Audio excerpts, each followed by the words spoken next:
I lived in Egypt during 2007, so I am familiar with the Mubarak regime and the tensions within the Egyptian environment. Actually, I was staying at that time in a rather unusual circumstance where I was staying in Miss Egypt's house. And Miss Egypt's house, other than having paintings of Miss Egypt all throughout,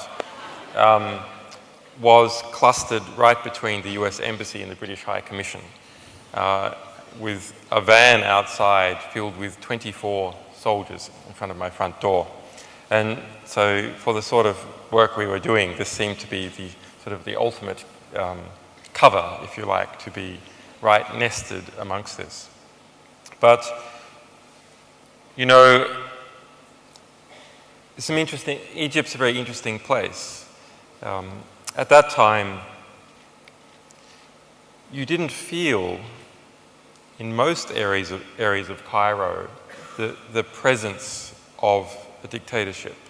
In fact, if you look out on the streets, men go to work, they go to the cafes to have shisha in the afternoon, the pigeon boys come out onto the roof, and there's weddings on a Saturday and a Sunday.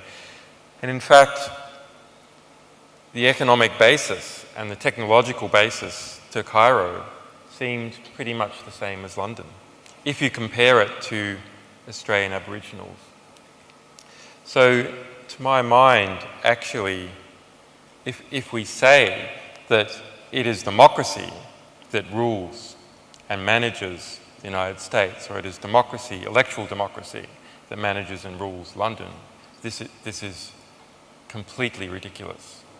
Because when we look at countries that are dictatorships, or soft dictatorships, as in the case of Egypt, the day-to-day life and the technological activities and the patterns of behaviour for most people are exactly the same. But it's when you stray into those areas of Egypt and areas of Cairo where the Interior Ministry is or where the Foreign Ministry is, that the level of paranoia and fear and the number of people guarding with submachine guns and so on increases. At that time, there was around 20,000 political prisoners of different types in Egypt. But remember, Egypt has a population of around 80 million.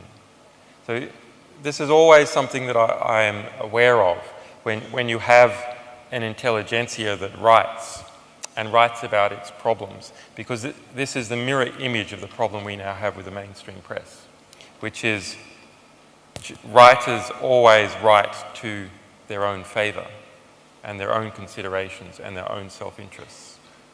So a country which can go from a position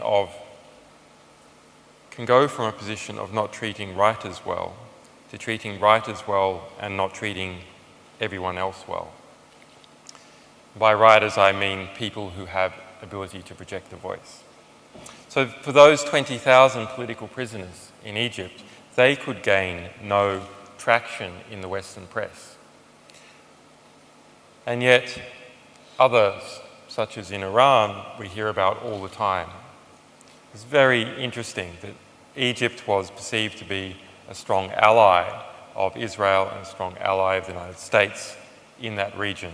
And so all the human rights abuses and political abuses that were occurring every day in Egypt simply did not get traction. And there was one moment where, rather actually unusual for Egypt, but perhaps a sign of the cleverness that came to be represented in the Arab Spring, where these 20,000 prisoners started a strike demanding conjugal rights, demanding that their wives be permitted to visit them in prison for sex. And then got some prominent muftis to come out and say, look, it's bad enough that these people are political agitators, let alone homosexual political agitators. And that is then something that was picked up by the Western press. because it had this extra silicious flavour.